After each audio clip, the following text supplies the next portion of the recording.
Hey everyone, welcome to This Explainer. Today we're taking a deep, unhurried dive into literally the most audacious question in all of physics. What is the universe actually made of at its very core? We're going to go on a complete journey here, all the way from vibrating threads to the absolute bleeding edge of modern theoretical research. Before we jump in, here is a quick roadmap for the journey ahead. We're going to cover the Great Physics Clash, meet the vibrating string, explore holograms and fuzzballs, navigate this thing called the landscape and the swampland, face the harsh reality of testing, and wrap up with the modern bootstrap revolution. All right, let's just dive right into it with part one, the Great Physics Clash, relativity versus quantum mechanics. So look, we currently have two of the most insanely successful theories ever devised by the human mind.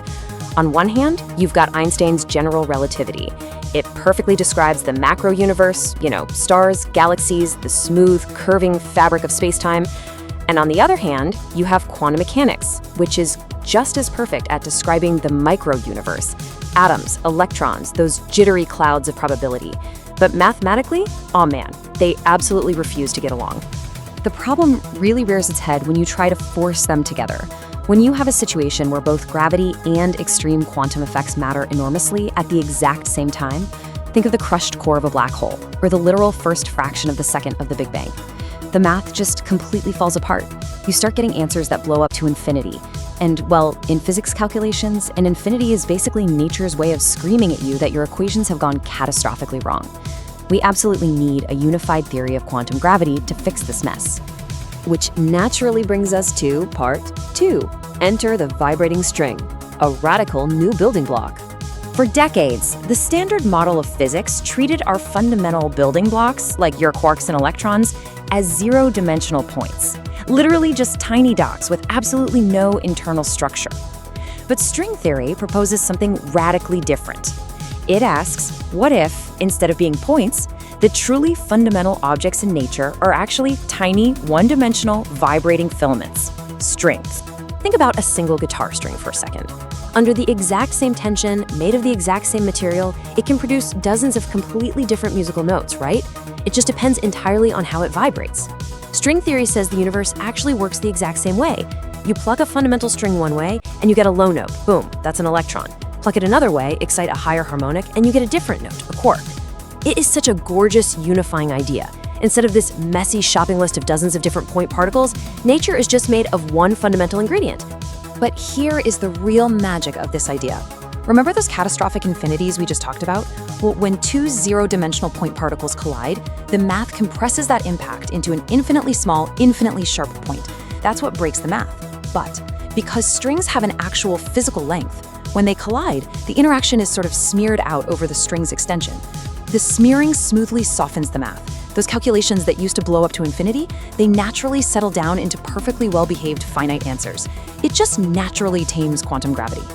Moving right along to part three, holograms and black hole fuzzballs. Honestly, these are the theory's greatest triumphs. One of the absolute most important discoveries to ever come out of string theory research is the ADS/CFT correspondence, which was formulated back in the late 90s. It basically acts like a mathematical hologram. It proved this staggering equivalence. On one side, you have a highly complex theory of quantum gravity in a curved, higher dimensional space. On the exact opposite side, you have a completely different, gravity-free quantum theory living purely on its flat boundary. This holographic dictionary literally lets scientists use string theory math to solve totally different, complex laboratory problems right here on Earth, like figuring out exotic superconductors or quark gluon plasmas. It's wild. And using this incredible string structure, physicists finally tackled black holes. For decades, scientists knew black holes possessed vast amounts of entropy, microscopic disorder. But nobody had a clue what was actually inside creating that disorder. String theory mathematically proved it by perfectly counting those microscopic states, and it gave us the fuzzball proposal. This is the idea that black holes might not have a smooth, empty horizon at all. They might actually be these incredibly structured, horizonless tangles of strings and higher dimensional brains. Okay, let's get into part four, the landscape and the swampland, the catch of compactification. Because here's the catch. These beautiful equations, they simply don't work in our normal 3D space. They absolutely demand 10 or 11 dimensions to function without mathematical contradictions. which obviously raises a glaring question. You and I only experience 3 dimensions of space and 1 of time. So if there are 6 or 7 extra directions out there, where on Earth are they hiding? Well, physicists propose these extra dimensions are compactified. It's kind of like looking at a garden hose from really far away. It looks like a simple one-dimensional line. But walk right up to it, and suddenly you see a second, circular dimension wrapped around it. String theory suggests that at literally every single point in our universe, there are extra dimensions curled up into these unimaginably tiny, incredibly intricate geometric shapes called Calabi-Yau manifolds that are just so small we can't possibly see them. But here is where things get a bit out of hand. There isn't just one way to fold up these tiny extra dimensions. There are an estimated 10 to the 500th power different ways to mathematically curl them up. That is a 1 with 500 zeros. It's vastly more than the number of atoms in our entire observable universe. And every single fold creates a mathematically distinct possible universe with completely different physical laws. It generates this staggering landscape of possibilities. And this overwhelming landscape has led to a super active modern research area called the Swampland program. Scientists are basically aggressively trying to filter out which of these proposed universes are fakes. And they found that many universes that look mathematically totally fine at low energies are actually secretly inconsistent. They completely fall apart when you try to apply full quantum gravity to them. So those theories, they belong in the murky swampland, not the true landscape. Which brings us to part 5, the harsh reality of testing, the ultimate scientific challenge.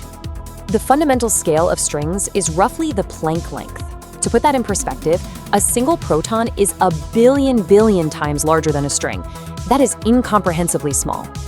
To build a particle collider powerful enough to directly see these strings, using anything resembling our current technology, we wouldn't just need a bigger machine. We would literally need to build a machine roughly the size of an entire galaxy. So directly testing them? Yeah, it's technologically impossible for the foreseeable future. Naturally, this severe lack of direct testability has sparked some intense, totally unresolved debate in the physics community. On one side, critics argue the theory's vast landscape makes it way too flexible to ever be proven wrong, essentially risking its status as falsifiable science, while monopolizing academic funding and jobs. On the flip side, defenders respond that truly profound theories just take time, that its dominance is purely due to its unmatched internal mathematical coherence, and that tools like ADS/CFT prove it has genuine physical usefulness right now.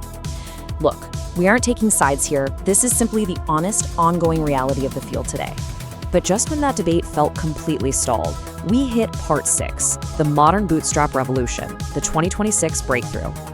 In 2026, physicist Cliff Chen and his team published a paper titled Strings from Almost Nothing.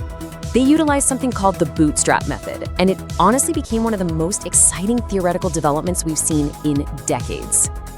Let's look at the history real quick. In 1968, the string math was essentially accidentally discovered while trying to fit collider data. Fast forward to 1995, M-theory unified the math. But in 2026, researchers did something entirely backwards. Instead of assuming strings exist right from the start to see what math they make, they just asked a basic, fundamental question: what are the absolute minimum basic mathematical rules required for generic particles to consistently collide at high energies without blowing up to infinity? They applied nothing but purely logical constraints, and the result was absolutely astounding.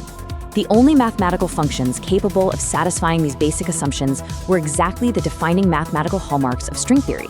It completely reproduced the entire infinite tower of string particle masses. As Cliff Chung perfectly summarized it, and this is a direct quote, "The strings just fell out." Now, let's be clear. This 2026 results doesn't magically replace a galaxy-sized collider. It does not physically prove that strings exist in nature. But man, it powerfully changes the narrative. It shows that string theory isn't just some arbitrary guess or an ad hoc mathematical playground. It strongly suggests that the math of string theory is an inevitable, nearly unavoidable consequence of basic quantum consistency. So as we look toward the future, tracing this massive journey from tiny filaments to holograms to the bootstrap revolution, it leaves us with one final deeply fascinating thought to ponder. If this intricate 10-dimensional math is truly the inevitable consequence of logical consistency, are we simply waiting for human technology to eventually catch up to the fundamental code of the cosmos? Thanks so much for joining me on this explainer. Keep questioning everything, and I'll see you in the next one.